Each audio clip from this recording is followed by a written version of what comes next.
2,000 years later. पर रख दूं 25 गो मिट्टी का खरगोश बना के खरगोश के कलर में पेंट करके किसी झाड़ी में छुपा दूं, इधर से कुत्ता को इंडिकेट करूँ वो कुत्ता मिट्टी के बने हुए खरगोश को कैच करो, तो मिट्टी के खड़हा को कुत्ता कैच करेगा? बिल्कुल नहीं। मिट्टी के चूहा को बिल्ली कैच करेगी? बिल्कुल नहीं।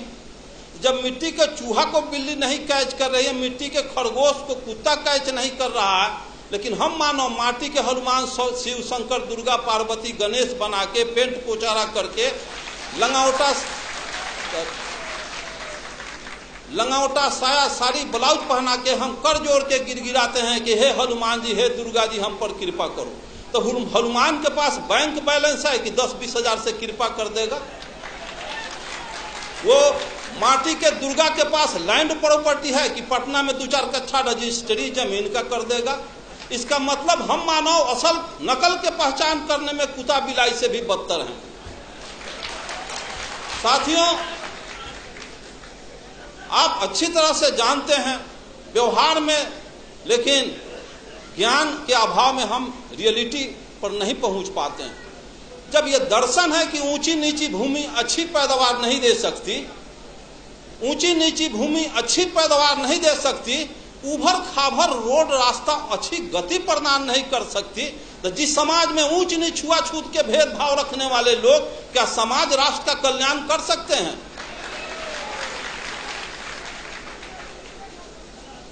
ब्राह्मणवाद का सबसे बड़ा हथियार शराब और वरदान। ऐसे क्यों हो गया? तो फलाना ऋषि का शराब था। ऐसे क्यों हो गया? तो फलाना ऋषि का वरदान था। शराब और वरदान में पूरा 90% बैकवर्ड आकंठ डूबा हुआ।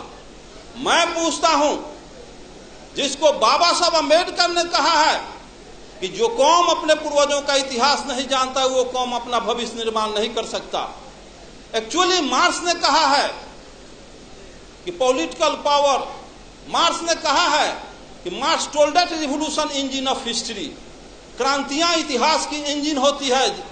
भारतीय परिवेश को समझा, यहाँ 3 बीमारी थी और बीमारी के पहले डॉक्टर दवा का इन्वेंशन नहीं करता, बीमारी के बाद दवा बनती है।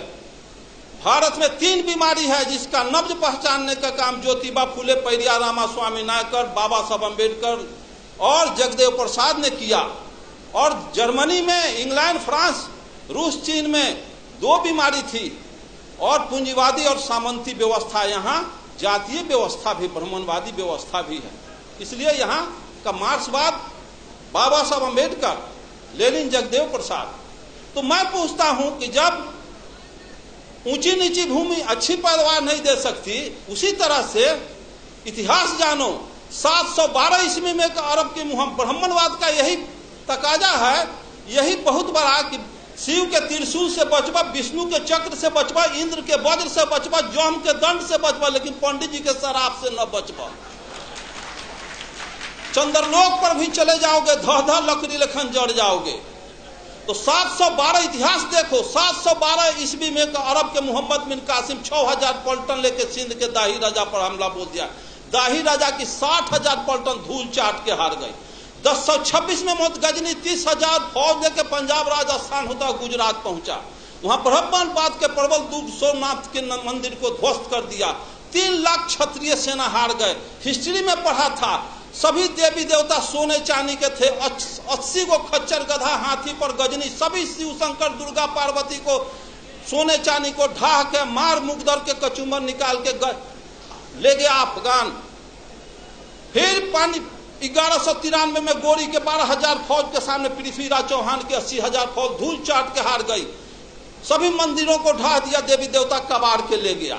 फिर पानीपत की पहली लड़ाई 1526 में त्राइन के युद्ध में बाबर के 12,000 फौज के सामने राणा संगा की 60,000 फौज धूल चाट के हार गई। तो एक तरफ कहते हो कि शिव के त्रिशूल, विष्णु के चक्र, इंद्र के वज्र, जम के दंड से बचोगे, पंडित के शराब से न बचोगे।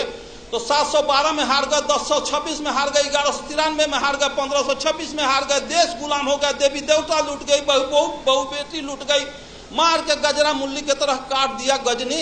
और किसी को सरापना नहीं था कि गजनी गोरी को अंग्रेज को शराब देता तो बॉर्डर के वहीं पर लकड़ी लेखन धह धह जड़ जाता।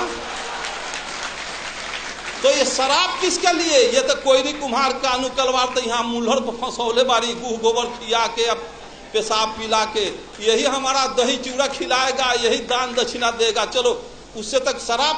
मैं पूछता हूँ कि इसमें इस रास्ते से बिजली की तार गई है, इसमें करंट प्रवाहित हो तो उसको तार को छुएगा आज तो करंट आज मारेगा कि 6 महीना के बाद मारेगा? तो जब सोमनाथ के मंदिर में सोने चांदी के देवी देवता गजनी के बाल नहीं टेढ़ कर सका तो गिट्टी छड़ सीमेंट का हनुमान मेरा बयाना बिगाड़ क्या देगा?